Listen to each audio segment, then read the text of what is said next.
Welcome back to the neighborhood, boys and girls. Tonight we have a special guest leading off here. We have Kate Feoktistova. Welcome to the neighborhood, Kate. Kate is making the first appearance in the neighborhood by a loan officer that does not work for Envoy Mortgage. So you should feel super, super happy about it. I am a person, first of all, I want everybody to win. I am not one of those people that roots against people that don't work for me. But I also see a bunch of stuff before just the Laurel Springs thing, because I'm a Springer at heart, and anytime I see someone lives in Laurel Springs, I'm like, cool, I want that person to win. But I see just recently, Kate's popping up, I'm on TikTok, I see this, I'm on Facebook, I see this, and I'm like, who is this person? Because I really dig the drive. I really dig the hustle. I respect people that just go for it. And I was like, cool. And we talked a little bit on Facebook, and you were like, hey, I was like, you should come in. And you're like, oh, I don't know. Like, look, I don't really care. We don't work for the same place, but I dig the drive. I dig the hustle that you have. Thank you. So before we talk about that, I always like to get a little personal with people in the pre-business stuff. So talk a little bit about your journey from little Kate to adult Kate, how you got here, and what brought you to the mortgage industry. Absolutely. Cool. So I was born raised in Russia, came over to America when I was about 7, 8 years old. Okay. Lived in Brooklyn, New York. Okay, near Brighton Beach with the Russian community over there, and then moved. That's pretty much even, right? Russia to Brooklyn, it's just like an even swap, right? Exactly. It's all the same. And then moved to New Jersey, moved back and forth. My mom lived in New York, and my mom and my grandmother were really big house flippers out there. Okay. There was some family tragedy that happened, so I ended up moving to New Jersey to live with my dad, my dad and my stepmom also house flippers here in New Jersey, so came over. So real estate has always been like on the back of my mind, but I didn't really know anything about mortgages. I wanted to be a substance abuse counselor, so that was really what I aspired to be.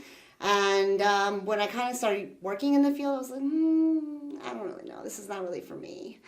Yeah, so I did a tarot card reading, and they were just like, quit this job. So I, took a chance and was like, I'm going to find a new, path here. Okay. And started applying. I was applying at about 25, 30 places a day until I finally came across Freedom Mortgage. They took me on for fast track. When I started with them, I didn't really know too much about, the laws and everything about mortgages. I just knew what my parents taught me about, like flipping and real estate investing, and that's about it. Very limited knowledge. Started with Freedom, did really well, and I really enjoyed it. I met a lot of great people over there, and did really well over there.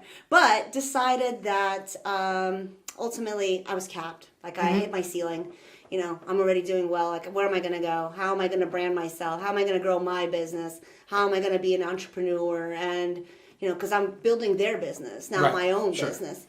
So Nexa Mortgage came along, and they were like, hey, listen, we have this great option, where you can build yourself up, build your own brand, and the pay, was better. So came over to Nexa Mortgage. At first, I focused more on residential loans and whatnot, and now I'm expanding into non-QMs. Non-QM is my favorite thing right now because I'm a old school subprime loan officer, and now people call that dirty words, but really subprime mortgages was what most of us did in 2005, 6, 7, 8. And non-QM is just the new fancy schmancy way of saying subprime. I mean, that's really kind of the way it is. Like, we're not doing 500 credit scores. Like, there's no... You were way before the industry, but back in the day, First Franklin used to do a 540 credit score with a 90-day lateness up to 90 LTV. cash out. Oh my God, like, I wish. it was ridiculous.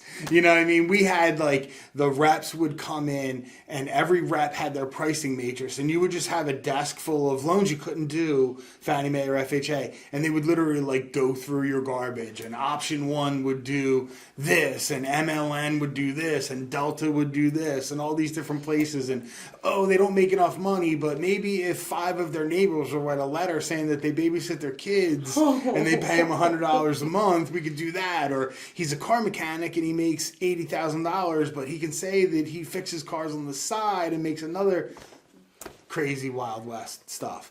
But now it's nothing like that. Yeah. You know, there are legitimate reasons why people don't qualify, and we can use different non-QM products, the DSCR stuff, you know, the bank statement programs, different things like that. So that's really awesome.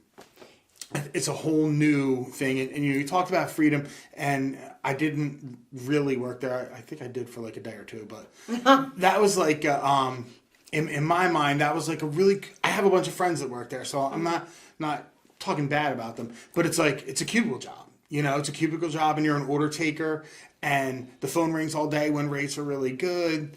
But you know, like you said, you're not building you. Like I tell everybody that works with me here or any other place I've ever worked, you're self-employed. You know, you're Kate. You're Kate, the mortgage girl. You're you. You might work for a company. You might have a card that you hand out. But when people do business with me, no disrespect to Envoy Mortgage, but no one's ever said, oh, you went to Envoy Mortgage, now I want to do business with you. They want to do business with me because they know me and they talk to me and they like me and trust me. It doesn't really, most times it doesn't really matter what the name is on the card. It matters the business that you build.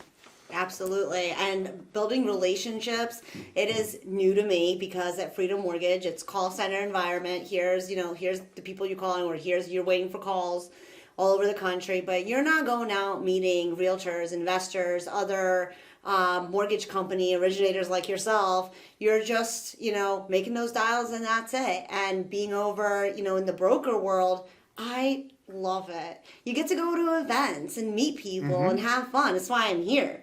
So, it's definitely a different ballgame. Yeah, and it's, I mean, I don't know how long have you been doing the broker end of things now? 4 months, 5 months? Okay, there's nothing wrong with that. It's not bad.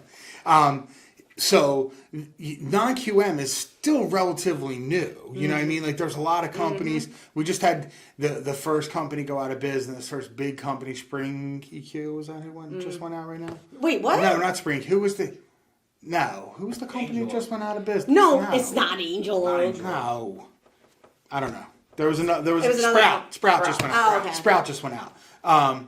But that was like a common thing back in the day. Like investors would go out of business left and right. So non-QM, hopefully with all the things that they have, isn't going to be like a short-term thing. It'll be here for a while. But what are you doing to separate yourself?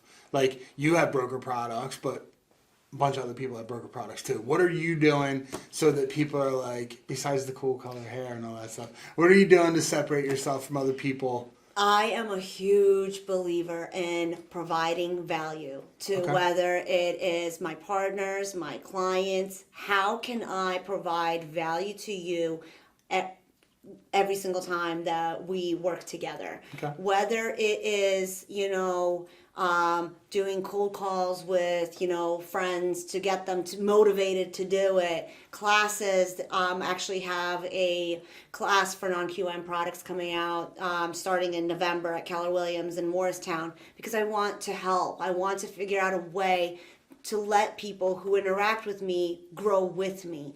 So sometimes, I can't do a deal with somebody because maybe I don't have the product that they're looking for. That does not mean that I'm not going to try and figure out any other way that I can help them to help them grow because I want to build that partnership up. Okay. So, now, you're a female in a slightly male-dominated business. Do you think that's an advantage or a disadvantage for you? I've always got along really well with guys. When I was working at Freedom Mortgage, I was the only female on our team, and I loved it because I love hanging out with guys. You have the energy. You're not like a shy girl. Yeah. You're high energy. Yeah, so I'm not intimidated by men, and I feel really comfortable around men. So it doesn't, I feel, I guess, if anything, it's an advantage. Awesome. Now, what about the not being a born in America kind of thing? Like, do you feel like being born somewhere else and living a different life and then coming over here gives you an advantage over most lazy, sloppy Americans who think everyone should be handed to them or anything like that? I don't want to put it that way, but I do have that, European work ethic. My grandmother flipped houses in communist Russia. Okay. She left her alcoholic husband, and her and my aunt, my mom, knitted little hats, sold them at the train station so they can save up little pennies so she can buy a little condo, fix it up herself, flip it to make money, and then buy 2 condos next time. In communist Russia. I was going to say, I didn't really think there was that like type of real estate game. Yeah, because think about it, Soviet era Russia didn't end until like 91. You know what I mean? I was born in 89. Right. So it was very common that you had to hustle to survive. Sure. You had to hustle to make a better living for your family. So when we came to America, it was always, you work hard. I've been working since I was 14 years old. Right. I had 3 jobs when I was 16 years old. 3 part-time jobs because 1 part-time job was not enough. Like what? So it's always been about the hustle. How am I going to hustle? How am I going to find a better way to make money? How do I leverage that money and try to make even more money? So but I meet a lot of Americans who have that same hustle. So I don't think it's necessarily about being from another country. I think it's about how you were raised. Okay. Were you raised by a hustler? Because you're probably a hustler. Right. Just maybe an event happened in your life that made you a hustler. So it always depends on that. But as for my nationality, I try not to talk about it. I mean, sometimes people are interested. It starts a conversation like, "Oh yeah, I wasn't born here," but for the most part, I try not to bring it up because politics get it. Yeah. You can get into some trouble with politics, but still, whatever drives you inside, whatever makes you be the person that you are is awesome. All right, so we're talking about pre stuff. Now we're going to talk post stuff.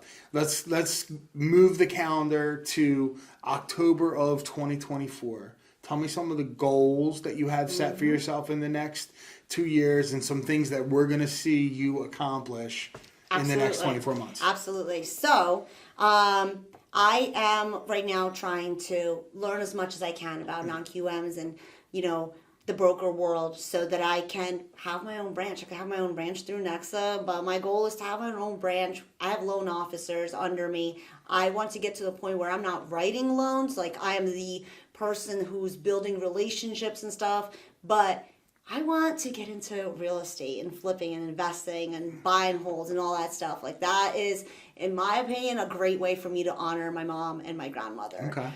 To be a really successful real estate investor.